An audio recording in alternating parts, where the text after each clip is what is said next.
बानी पीटीआई फौज से बातचीत करने पर राजी हो गए। कहा फौज अपना नुमाइंदा मुकर्रर करे, हम मुज़ाकरात करने के लिए तैयार हैं।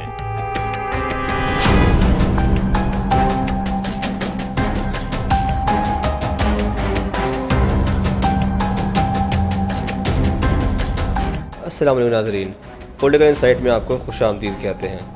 नाज़रीन, पाकिस्तान की सियासत जो है वो काफ़ी अरसे से अदम इस्तेहकाम का शिकार है। इमरान खान जो बानी तहरीक इंसाफ हैं वो जेल में हैं और यही कहा जा रहा है कि जब तक कोई मज़ाक़ात नहीं होंगे उनके साथ, जब तक मुल्क में इस्तेहकाम नहीं आएगा, जब तक मामला सीधे नहीं होंगे। लेकिन ना वो टसमस हो रहे हैं, ना हुकूमत टसमस हो रही है, ना जो हमारे मुख्तलिफ हलके हैं वो किसी तरफ उनको कोई छूट देने पर तैयार हैं। तो इस हवाले से कुछ थोड़ी सी पेशरफ सामने आई है। नवाज शरीफ साहब ने एक मुज़ाकरात की पेशकश की है। वो कहते हैं जी ज़रूरी है कि मुल्क में बेहतरी लाने के लिए कि मुज़ाकरात की तरफ आया जाए। और अब रऊफ़ हसन जो हैं पीटीआई के रहनुमा, उन्होंने भी ये कह दिया है कि मुज़ाकरात के तैयार हैं हम, लेकिन एक शर्त रखी है। इस हवाले से बात करने के लिए हमारे साथ मौजूद हैं सज्जाद हुसैन साहब। इनसे हम बात करते हैं, पूछते हैं, सर बताइएगा मुज़ाकरात की इस वक्त अहमियत क्या है? बिस्मिल्लाहिर्रहमानिर्रहीम, बहुत शुक्रिया। देखें, जो पॉलिटिकल सेटअप होता है वो दो तरीक़ों से चल सकता है। एक के डेमोक्रेटिक जो प्रोसेस है वो चलता रहे। किसी भी सियासी पार्टी को सियासत अपनी चलाने के लिए या मुल्क को चलाने के लिए अपने जो मुज़ाकरात का दरवाज़ा हमेशा खुला रखना चाहिए। इमरान खान साहब को तकरीबन 1 साल से ज़्यादा हो गया कि वो जेल में हैं और शुरू में तो वो कहते हैं कि किसी सूरत जो है मैं मुज़ाकरात नहीं करूँगा, ठीक है। लेकिन अब अचानक से वो बार बार उनका जो यू टर्न लेना है वो इस बात की निशानदही करता है कि इमरान खान साहब भी कहीं ना कहीं उनको इस बात का इदराक हो चुका है कि अल्टीमेटली जेल से निकलने का जो रास्ता है वो सिर्फ एक ही है और वो है मुज़ाकरात। तो अभी हालिया जो तर्जमान हैं पाकिस्तान तहरीक इंसाफ के रऊफ़ हसन साहब, उन्होंने एक इंटरनेशनल मीडिया को इंटरव्यू में ये बात कही है कि इमरान खान साहब जो हैं वो पाकिस्तान के जो ताकतवर हलके हैं, जो इस्टेब्लिशमेंट है, उनसे मुज़ाकरात करने के लिए वो तैयार हैं। तो अभी देखना ये होगा कि इमरान खान साहब की जानिब से कौन से ऐसे लोग मुंतखब किए जाते हैं जो मुज़ाकरात करेंगे और उसके नतीजे में जो पॉलिटिकल सेटअप है उसमें क्या तब्दीली आएगी, ये तो हमें बाद में देखना पड़ेगा। अच्छा सर, ये बताइए कि मुज़ाकरात की तरफ तो आमादा हो गई है पीटीआई, लेकिन क्या समझते हैं कि एक हट धर्मी में कायम रहकर वो जो हट धर्मी ख़त्म नहीं हो पा रही है उनकी, बानी पीटीआई की, इमरान खान साहब की, कि वो ना तैयार हैं कोई अपोलॉजी करने पे। एक तरफ वो कहते हैं जी कि मुझसे माफ़ी मांगी जाए, फिर वो उधर कहते हैं जी अगर मुझे कुछ हुआ तो ज़िम्मेदार आर्मी चीफ साहब होंगे। इस तरह की जस्से के साथ क्या समझते हैं कोई जो हमारे मुख्तलिफ हल्के हैं वो से मुज़ाकरात करेंगे? देखें, इसमें दो चीज़ें हैं। एक तो ये है कि जो उन्होंने रऊफ़ हसन साहब ने जो इंटरव्यू दिया है वॉइस ऑफ अमेरिका को, उसमें उन्होंने इस बात का इजहार किया है कि जो बानी पीटीआई इमरान खान साहब वो मुज़ाकरात के लिए तैयार हैं। लेकिन इसमें कहीं अभी तक कोई ऐसी स्टेटमेंट जो हमारे ताकतवर हल्के हैं उनकी तरफ से नहीं आई कि क्या वो भी मुज़ाकरात के लिए तैयार हैं कि नहीं तैयार। ठीक है, पहले तो हमेशा हम सुनते यही आ रहे हैं ना कि इमरान खान साहब मुज़ाकरात नहीं करेंगे, वो जेल में बैठे हैं और वो आखिरी दम तक जो है वो अपना वो राइट लेंगे और अदालतों से इंसाफ लेंगे। इस तरह की वो हमने बातें उनसे सुनी हैं। लेकिन क्या एस्टेब्लिशमेंट भी इस टाइम वो तैयार है? देखें, अगर आप रिसेंटली थोड़ा सा पीछे जाएँ तो आपने DGISPR की प्रेस कॉन्फ्रेंस सुनी होगी जिसमें उन्होंने कहा था कि 9 मई के वाक़यात पर जो मुलव्वस हैं वो माफ़ी मांगे। उनका इशारा इमरान खान की तरफ ही था कि इमरान खान साहब जो 9 मई के वाक़यात हैं उन पर अगर वो माफ़ी मांग लेते हैं तो उसके बाद थोड़ा सा सॉफ्ट कॉर्नर जो है एस्टेब्लिशमेंट की जानिब से, मतलब कि उसकी उम्मीद है कि वो नवाज शरीफ साहब भी इस चीज़ के हक़ में हैं कि सारी सियासी जमातों के साथ मुज़ाकरात होने चाहिए और इसमें एस्टेब्लिशमेंट भी ऑन बोर्ड हो, इसमें अदलिया और बाकी सारे इदारे जो हैं ऑन बोर्ड हों और जो भी सियासी लोग हैं या जो भी सियासी पार्टीज़ के सरबराहान हैं उनके साथ मुज़ाकरात किए जाए। अच्छा सियासत भी बताइए कि आजकल कुछ ये बातें भी सामने आ रही हैं कि जी के जो ऑक्सफोर्ड यूनिवर्सिटी के चांसलर के लिए इमरान खान साहब मैदान में उतरे हुए हैं और वो तनकीद भी बहुत ज़्यादा की जा रही है कि वो इसके लिए अहल नहीं है। और मतलब कुछ अखबारात है, द गार्डियन हो गया, दूसरे डेली मेल वगैरह ने कुछ शाया भी की हैं चीज़ें इस तरह की।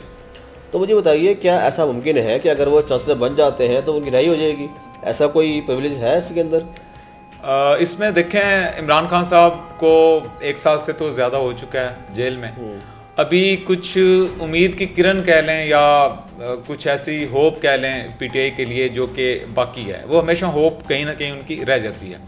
होप ये है कि अगर इमरान खान साहब ऑक्सफोर्ड यूनिवर्सिटी के चांसलर मुंतखब हो जाते हैं तो क्या इमरान खान साहब जेल से रिहा हो पाएंगे या नहीं, ठीक, यही सवाल है ना मेन। तो पीटीआई के जो हल्के हैं, जिस तरह जुल्फी बुखारी ने कहा कि इमरान खान साहब ने, अच्छा इन्होंने जो नॉमिनेशन पेपर्स दिए हैं, जमा करवाए हैं, वो लास्ट डे में जमा हुए हैं, मतलब कि जब आखिरी दिन था। और इनको एक अपॉर्चुनिटी ये भी मिल गई कि जो भी ऑक्सफोर्ड से जो कैंडिडेट इसके वोट डालने के अहल हैं वो ऑनलाइन वोटिंग कर सकते हैं। इससे पॉसिबिलिटीज है कि पीटीआई को फायदा हो जाए। पहले फिजिकल अपीयरेंस के साथ वोटिंग थी, अब ये है कि वो ऑनलाइन वोट कास्ट कर सकते हैं। तो उसमें एक हल्का ऐसा भी है जो समझता है कि अगर इमरान खान साहब चांसलर मुंतखब हो जाते हैं तो सफारती लिहाज से पाकिस्तान के ऊपर एक प्रेशर पड़ सकता है कि एक बंदा जो चांसलर मुंतखब हो चुका है उसको जेल में रखने का कोई जवाब पैदा नहीं होता।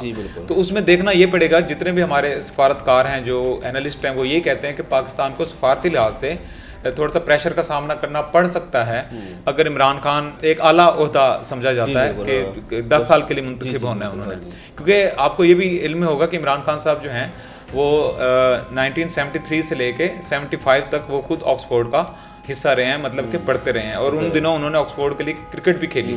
और साथ मज़े की बात यह है कि उनके क्लास फेलोज में बेनज़ीर भुट्टो भी थी, और जिनके बारे में वो कहते हैं कि हमारी दोस्ती भी थी।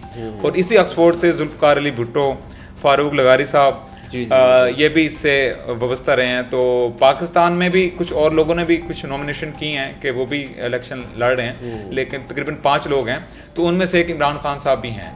तो उसमें अब देखते हैं कि इमरान खान साहब अभी जो अक्टूबर में होना जा रहा है इलेक्शन, उसमें उनकी पॉसिबिलिटीज़ है कितनी। जो सेकंड इसका ओपिनियन बनता है कि वो ये है कि अभी रिसेंटली इंटरनेशनल मीडिया के अंदर भी काफ़ी न्यूज़ ब्रेक्स हुई हैं इमरान खान से मुतल्लिक, जब उन्होंने नॉमिनेशन का कहा कि आप वो इलेक्शन लड़ने जा रहे हैं। एक वर्ड उन्होंने यूज़ किया कि डिसग्रेस, ठीक है, ये अखबारात की सुर्खियों में बना कि अच्छा उसमें ये भी कहा जा रहा है कि इमरान खान को तो सजा हो चुकी है और इमरान खान जेल में हैं as a culprit. Imran Khan तकरीबन 3 मुकदमात में अंदर हैं, किसी में 10 साल है, किसी में 14 साल है, मुख्तलिफ।